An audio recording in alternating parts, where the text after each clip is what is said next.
Saúde o eminente relator, os excelentíssimos embargadores vogais, a preclara Procuradora de Justiça. Cumprimento também aquele que ombreia comigo nessa causa, na condição de impetrante e de signatário, o doutor Luiz Eduardo, cuja contribuição comigo foi fundamental para que juntos construíssemos as teses que submetemos a este sudalício na data de hoje. Excelências, o presente habeas corpus irrompe contra a liberdade ambulatorial cerceada do ora paciente Éric Ferreira, que se encontra sob o anátema da prisão preventiva desde a data do dia 20 de fevereiro de 2026. Paciente este que ostenta predicados pessoais favoráveis, é primário, tem bons antecedentes, portanto, conduta pretérita ilibada, tem ainda endereço fixo no distrito da Culpa, tem trabalho lícito como assalariado na empresa Printcop como técnico de informática, mas que neste momento encontra-se com seu contrato de trabalho suspenso em razão da presente provisória, estando ele, neste momento de sua vida paralisada, aprisionado ao lado de faccionados. Excelências, a prisão preventiva ocorreu no bojo das investigações da operação que ficou denominada como Hidra, que apurava suposta prática de traficância entre agentes nos anos de 2022 a 2025. Cabe salientar que a Operação Hidra é um desdobramento da Operação Máximos Personal. Essa Operação Máximos Personal apurava ali certos crimes praticados por agentes, dentre os quais uma de nome Camille. E foi através de Camille, e mais especificamente no celular de Camille, que a polícia constatou, na longínqua data do dia 29 de julho de 2024, uma única conversa entre o paciente e essa investigada de nome Camille na Operação Máximo. E foi através dessa conversa onde a polícia constatou suposta traficância, e aqui a defesa insta a sublinhar que não vai imiscuir-se no mérito, por entender que o remédio heróico do habeas corpus é uma via estreita de cognição sumária e de rito perfunctório que não comporta ou não se presta ao revolvimento de fatos aqui neste contexto. Pois bem, excelência, a autoridade policial, diante de tais conversas, uma única data de 29 de julho, representou pela prisão preventiva do ora paciente, bem como representou pela busca e apreensão no seu domicílio. Em cumprimento ao mandado deferido pela autoridade judicial, a polícia do DENARC encontrou na sua residência irrisórios 27,5 gramas de maconha, o que não preenche nem uma caixinha de fósforo daquelas da marca Paraná. Além disso, 9 cogumelos in natura também, que o laudo provisório até o momento não constatou se tratar de substância proscrita na portaria de número 344 da Anvisa. É como o poeta romano Horácio já vaticinava, parturentes montes nascendo ridículos mus, a montanha pariu um rato, por isso encontrou apenas, volto a dizer, irrisórios 27,5 gramas de maconha. Submetido à autoridade policial, o paciente à autoridade judicial, em sede de audiência de custódia, restou ao findar dessa 2 prisões preventivas.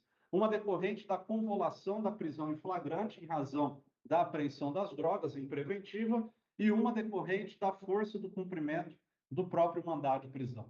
Excelências, as decisões aqui que mantêm o paciente segregado do seu estado de liberdade estão no seguinte contexto. A gente tem uma primeira decisão que decretou a sua prisão no dia 9 de janeiro de 2026. Temos uma segunda decisão que, em sede de audiência de custódia, manteve a sua prisão no dia 20 de fevereiro de 2026.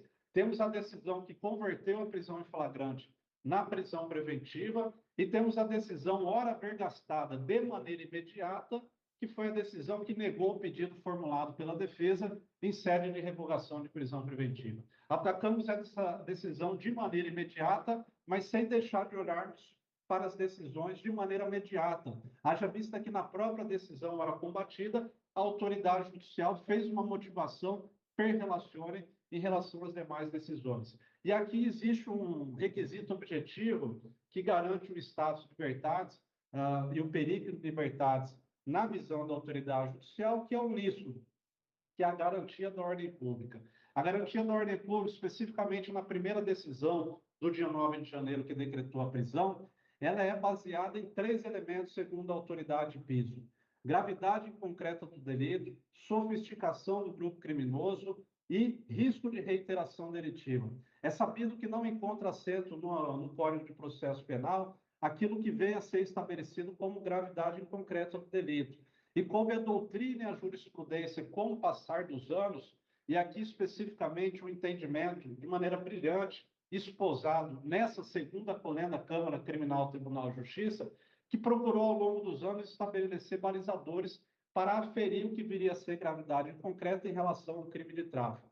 E este tribunal, essa Câmara especificamente, entende que a gravidade concreta do tráfico é apurada basicamente pela natureza, diversidade e quantidade expressiva de drogas, o que não é o caso dos presentes autos. Se o crime foi praticado no contexto de comercialização próximo à escola, próximo a hospitais, o que também não é o contexto do presente auto, e também se o crime foi praticado através do uso de arma de fogo ou de violência, o que também não é o contexto aqui presente. Portanto, em confronto aos balizadores estabelecidos por este próprio tribunal com as circunstâncias do caso concreto, percebe-se que a segregação cautelar do hora-paciente não se sustenta.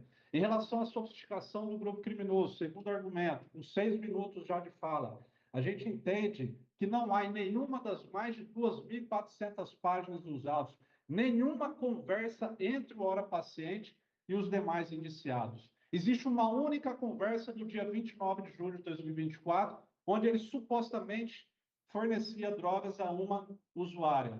Portanto, isso ficou muito claro quando da autoridade ministerial não oferecer a denúncia em relação ao crime de associação, isolou a sua conduta dos demais indiciados apenas pelo crime, basicamente aí assentado no artigo 33 da Lei de Drogas. Em relação ao risco de reiteração delitiva, o terceiro elemento também se extrai exarado dessa segunda Câmara o entendimento que a apuração de risco de reiteração delitiva é feita através justamente da conduta pretérita do agente. E aqui, como já dito no início da fala, os predicados pessoais militam a favor do hora-paciente. É primário e tem bons antecedentes. É entendimento dessa corte também que os predicados pessoais, de maneira isolada, não são suficientes para apurar a necessidade de soltura, mas devem ser valorados justamente com a ausência de gravidade concreta do delito, o que foi demonstrado aqui pela defesa.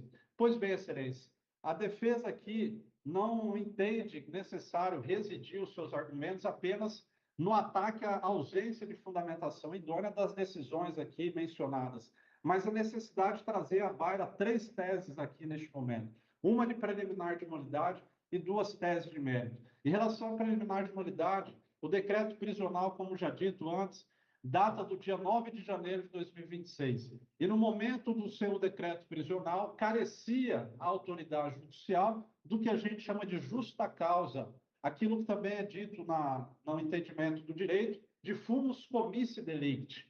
O fumus comissi delicti é um preenchimento do binômio indício de autoria e materialidade. No momento do decreto prisional, que se baseou tão e unicamente apenas nos diálogos, até existia indício de autoria, mas carecia materialidade.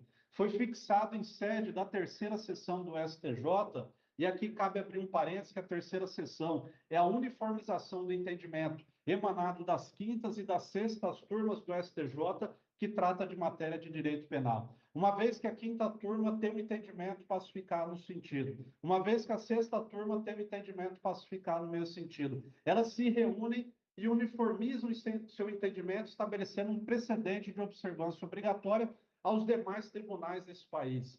E nessa terceira sessão, ao julgarem o HC 686-312 do Mato Grosso do Sul, estabeleceu que para que haja condenação do crime de tráfico de drogas, é necessário que esteja presente a materialidade. E a materialidade é apurada justamente pelo encontro de drogas e também por um laudo definitivo. Se para condenar é necessária materialidade, e nessa tese foi fixado que provas testemunhais e que interceptações não atestam a materialidade, tanto seria também para que houvesse o decreto prisional. Portanto, carecia, no momento, o segundo binômio, o segundo pilar do binômio do indício de autoria. Até tinha, do fumus comissi delicti, até tinha indício de autoria, mas não tinha materialidade. A droga foi encontrada depois, no momento do cumprimento do mandado, aquilo que a gente chama de fishing expedition, ou seja, uma pescaria probatória. O STF e o STJ dizem, lições que parecem esquecidas,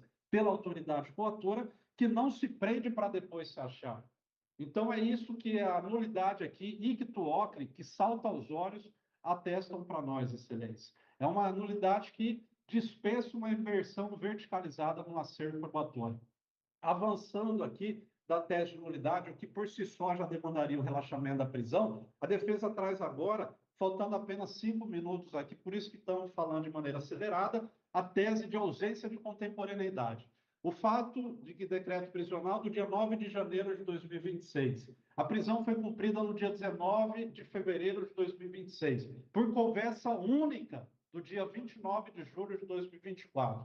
Portanto, havia uma distância temporal. A gente sabe que alguns tribunais desse país têm um entendimento que, na minha visão, é equivocado, de que entender que a contemporaneidade se dá em razão dos argumentos ou dos requisitos que autoriza a prisão, e não aquilo que encontra eco na doutrina majoritária de Aurí Lopes Júnior, de Renato Brasileiro, e eu próprio, esse advogado que vos fala no meu livro, Pacote Anticrime Comentado, que lá em 2020 a gente já interpretava o artigo 312, parágrafo 2º do Código de Processo Penal, que diz que a prisão preventiva deverá ser decretada e motivada com base em fatos novos ou contemporâneos que autoriza a aplicação da medida. E esse entendimento que alguns tribunais têm de entender que a contemporaneidade se dá em relação aos requisitos, não é o que a gente encontra aqui presente, inclusive na própria decisão da autoridade coatora, que a gente vai aqui comentar. Portanto, excelência, é o que a gente entende quando essa tese foi submetida à autoridade judicial e ela negou, ela formulou, justamente com base numa jurisprudência da ex-ministra Rosa Weber do STF, num caso totalmente distinto do nosso. Era um caso de homicídio consumado e qualificado. O paciente daquele habeas corpus encontrava-se foragido, e o juiz, a autoridade coatora, trouxe isso para a decisão hora vergastada. O que impõe aqui, inclusive, um distinguish, onde o precedente que foi utilizado como parâmetro, que não se aplica de maneira a haver uma identidade de caso, violando o que o próprio Tribunal de Justiça de Mato Grosso entende. Pois bem, excelência, essa questão aqui da ausência de contemporaneidade está posta à mesa para nós, excelência. Temos ainda uma tese que é o ponto nevrálgico aqui, que é a necessidade de aplicação do princípio da isonomia. São 10 indiciados na Operação Hidra.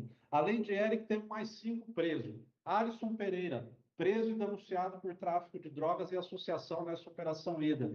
Tem passagens criminais pretéritas por furto, roubo, passagem de porte ilegal de arma de fogo. Temos ainda André Felipe e Paulo César, onde o Ministério Público, no momento que foi oferecer a denúncia, pediu o declínio da competência por eles estarem presos no Distrito Federal. Enfim, não vou entrar nesse mérito. Temos ainda Mário Freire, também preso e denunciado por tráfico e associação. Temos ainda Paulo Lucas, também preso, com passagens 2 pretéritas por tráfico. Temos 4 soltos, excelência. Temos João Oton, que foi solto através da audiência de custódia, onde o argumento, e aqui gravem isso, utilizado para sua soltura, foi que existia uma distância temporal entre os fatos investigados e a necessidade da aplicação da medida extrema. A própria autoridade coatora disse isso, que os fatos de 2024 tinham uma distância temporal entre a necessidade da manutenção que mitigava o status libertatis. Tivemos ainda Leonardo Salazar, solto por essa egrégia corte na segunda Câmara Tribunal, no dia 27 de março de 2024. Leonardo Salazar foi denunciado por tráfico e associação, o paciente apenas por tráfico. Pois bem, excelência, do dia que nós protocolamos, dia 13 de março de 2026, para hoje, passaram 60 dias, tivemos algumas mudanças nas circunstâncias fáticas. Como já dito, a prisão que decorreu do flagrante foi revogada. Houve a soltura do Leonardo Salazar, aqui por essa egrégia corte, em sede de habeas corpus, em circunstâncias isonômicas.